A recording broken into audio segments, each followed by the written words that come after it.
Okay, so chapter 11 is all about personality disorders. So, when it comes to personality disorders, we first have to think of the nature of what having a personality disorder means. First of all, when someone has a personality disorder, they are experiencing something that's enduring and inflexible. It is something they've been predisposed to that will probably permeate all aspects of their life for the rest of their life. It's something that's maladaptive, can be distressing or cause impairment. People who generally have personality disorders also have other comorbid disorders such as anxiety or depression. And the prognosis for getting over a personality disorder is very poor because again, it's going to be something that's lifelong. Personality disorders are also egosyntonic in that it's unlike other disorders because it's often consistent with a person's identity. Patients don't often feel that treatment is necessary because they're like, this is who I am, and I don't need to change who I am. So there are 10 specific personality disorders we're going to discuss. They're all in the DSM, and they are organized into three different clusters: clusters A, cluster B, and cluster C. When we talk about personality disorders as well, we also have to consider the kind of disorder versus the degree of disorder. So, personality disorders have traditionally been assigned like an all or nothing category, but the DSM 5 did a really good job of categorizing these diagnoses so that we can see them more along a continuum or a dimension. So, individuals are often rated on the degree to which they exhibit various personality disorders. Once again, those different clusters for those 10 personality disorders that exist in the DSM are cluster A disorders, which are your odd or eccentric cluster disorders, cluster B disorders, which tend to be very dramatic, emotional, erratic personality disorders. They're typically the most difficult to deal with. And then cluster C disorders, which are your fearful and anxious disorders. So when it comes to the prevalence rate of personality disorders, personality disorders only are going to affect about 1% of the general population. So a very small number of people are actually going to get that diagnosis. Some people might have some tendencies, but not necessarily a full-fledged diagnosis. It's thought that personality disorders begin in childhood because, again, if your personality, according to some psychologists like Freud, who says personality is shaped by age 5, then of course it would be something that's pervasive throughout your life.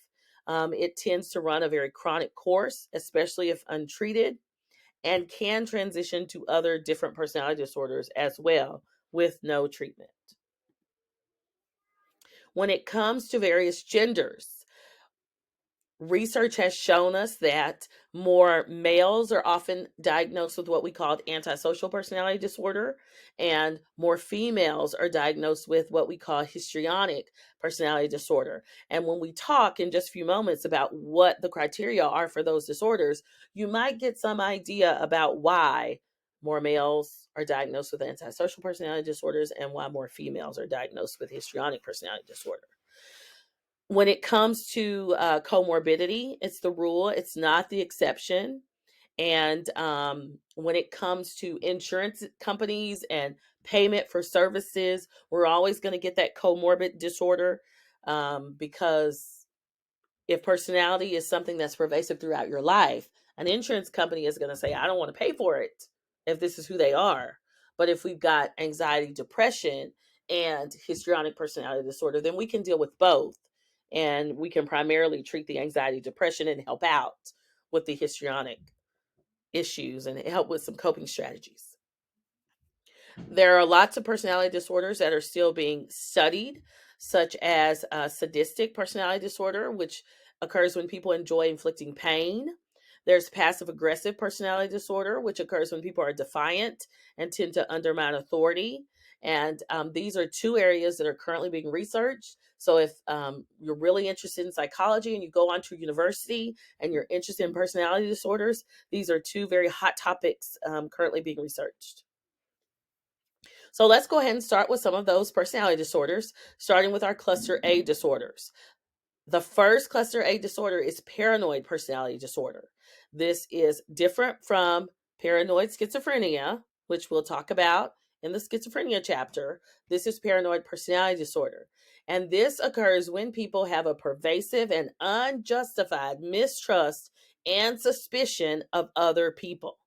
And I want you to pay attention to unjustified, because sometimes people might have some paranoia because they feel like they've been, for example, targeted by others, but that is not necessarily unjustified. So, paranoid personality disorder has to be pervasive, meaning it's happening all the time, and it has to be unjustified. There's no reason for it. The causes of this disorder tend to be biological and psychological. Well, those contributions from a biological and psychological sense are unclear. We don't know where it's coming from, but sometimes people do learn that the world can be a very dangerous place, and that might impact their view of others. But again, certain groups that might feel targeted or may have had negative experiences with certain people, that isn't unjustified. That would be justified behaviors.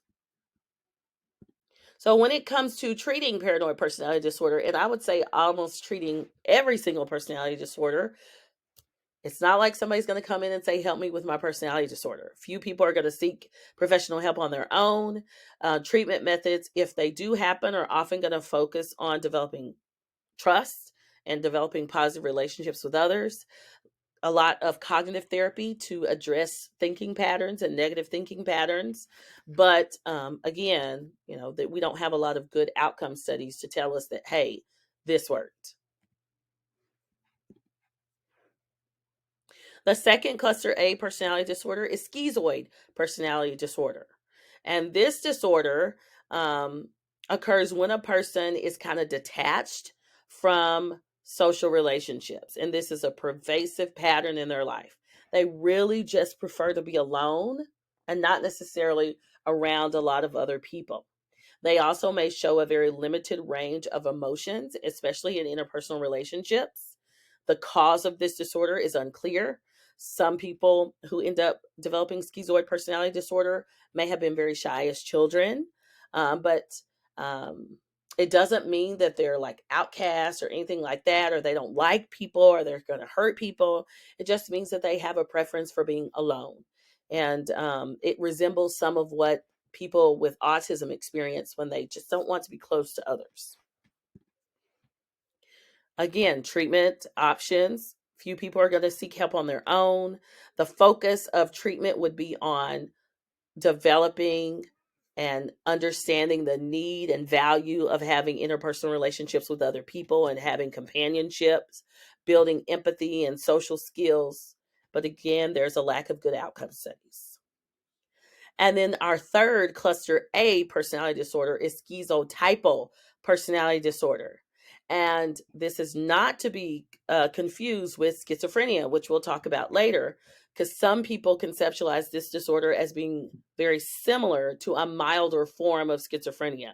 People with schizotypal personality disorder might behave and dress in odd or unusual ways. They also could be socially isolated and highly suspicious of others.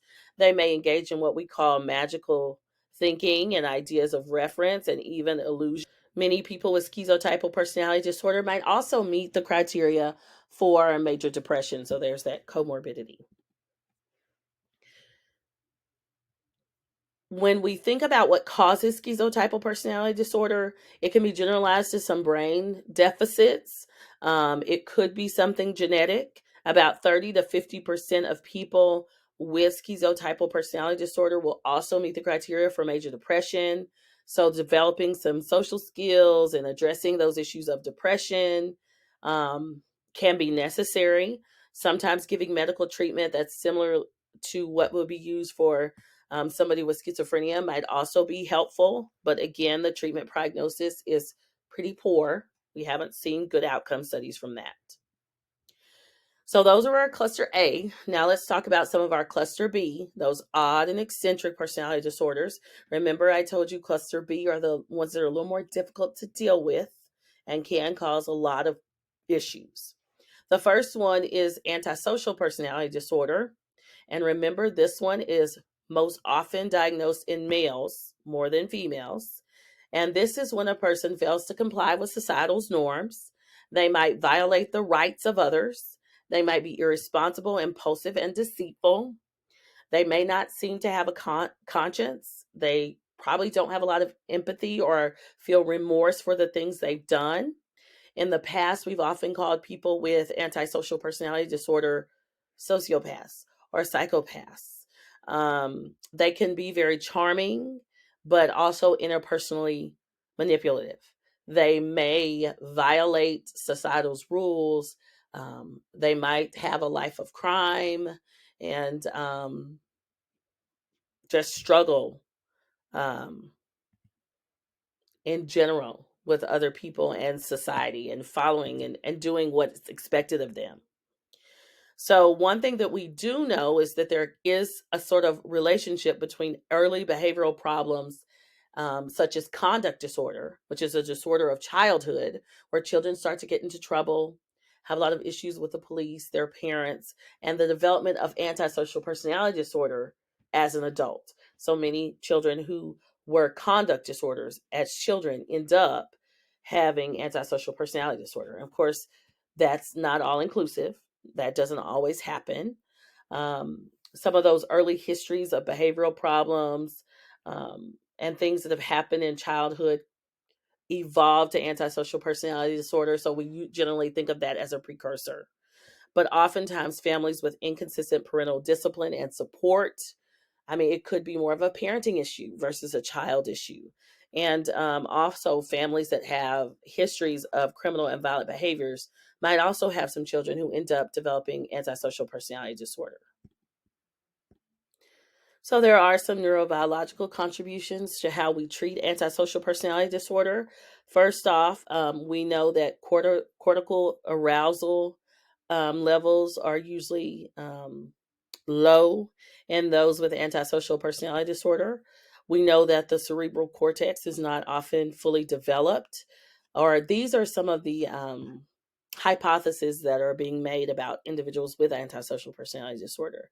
We know that there's a failure to respond to danger cues, and that there may be some inhibition signals that are outweighed by reward signals. And all of these theories are kind of some of the things that we are starting to think might contribute to why some people develop antisocial personality disorder. Again, they're probably not lining up to seek treatment. It typically has a poor prognosis. Unfortunately, oftentimes people end up in jail or prison when they have antisocial personality disorder. Emphasis in treatment has to be placed on prevention and rehabilitation, teaching those coping skills. There's a big debate on whether or not we can teach people empathy. And, that's one of the things that is still also being researched. But again, for some people, incarceration is the only viable alternative. And there are a lot of people with antisocial personality disorder who fare very well in the prison system, but just not with the freedom of society. There also may need to be a focus on practical or selfish consequences. Saying if you rob someone, you'll have to serve time. And for some people, that might work.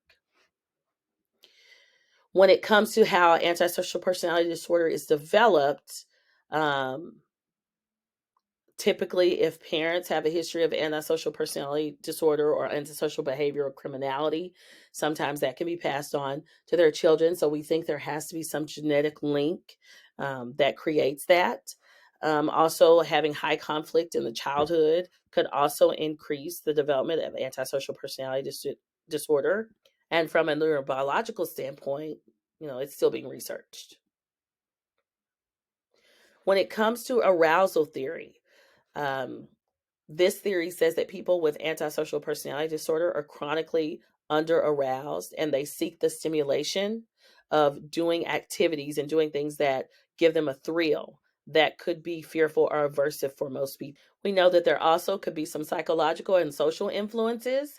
In a lot of research studies, people who have antisocial personality tendencies are typically less likely to give up on a goal that has become unattainable for them. They may persist in it. They may get a thrill from it that may cause them to engage in a crime that is later punished. And an integrated model tells us that antisocial personality disorder is a result of multiple interacting factors. It could be because of impaired fear conditioning. And children who develop anti-personality disorder may not adequately learn to fear aversive consequences. And there also could be a mutual biological and environmental influence, which says that early antisocial behavior can alienate peers who would otherwise serve as corrective role models, and antisocial behavior and family stress could also mutually increase one another.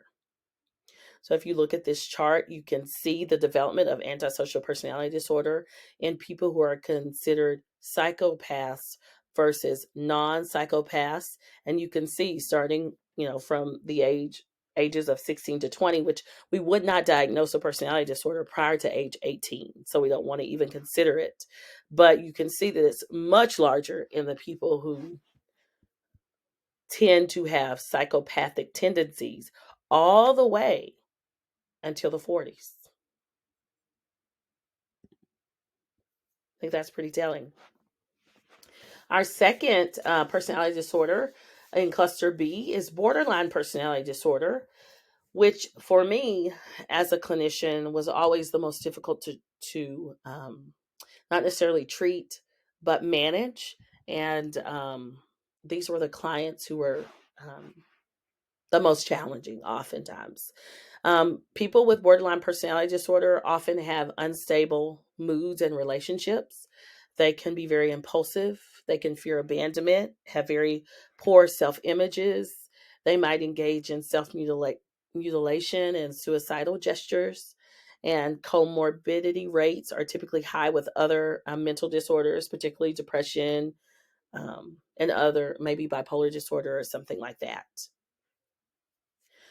Generally, we think of things that could possibly cause borderline personality disorder as high levels of emotional reactivity. It also tends to run in families. It could have to do with some type of impaired functioning in the limbic system, which controls our emotions, our memories. And early trauma and abuse tends to play a very critical role in the development of borderline personality disorder to kind of create that unstable, consistent relationships with others.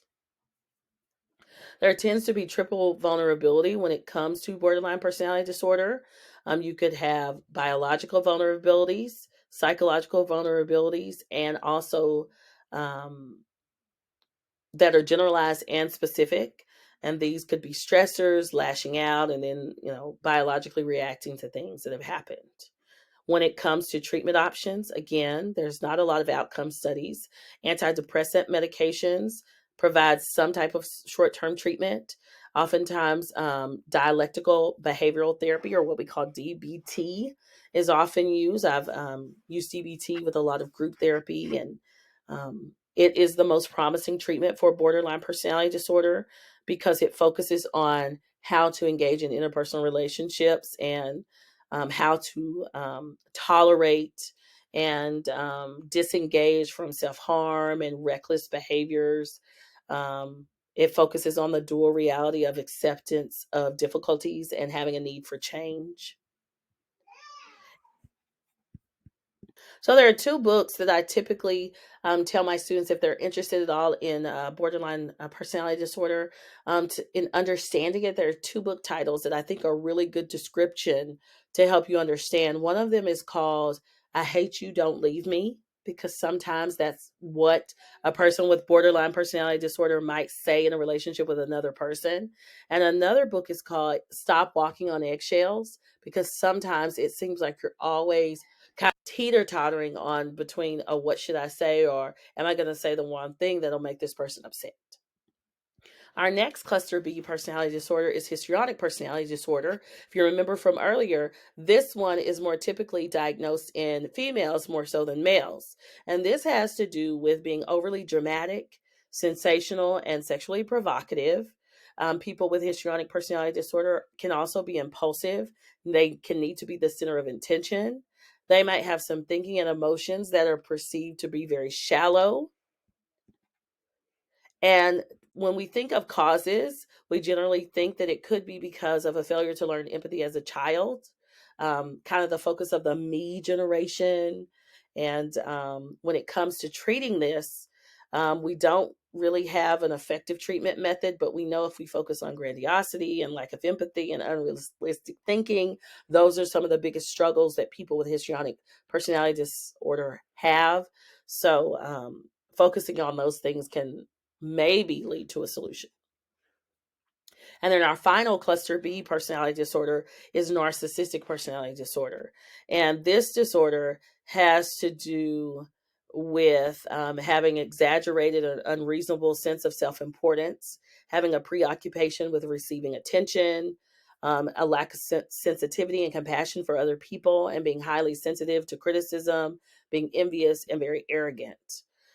Oftentimes, we think the cause of narcissistic personality disorder could be failure to learn empathy as a child, and it could also be the product of the me generation. Once again, just like with histrionic personality disorder, we might focus on grandiosity, lack of empathy, unrealistic thinking, but again, how the effectiveness of those treatment methods are still being discovered.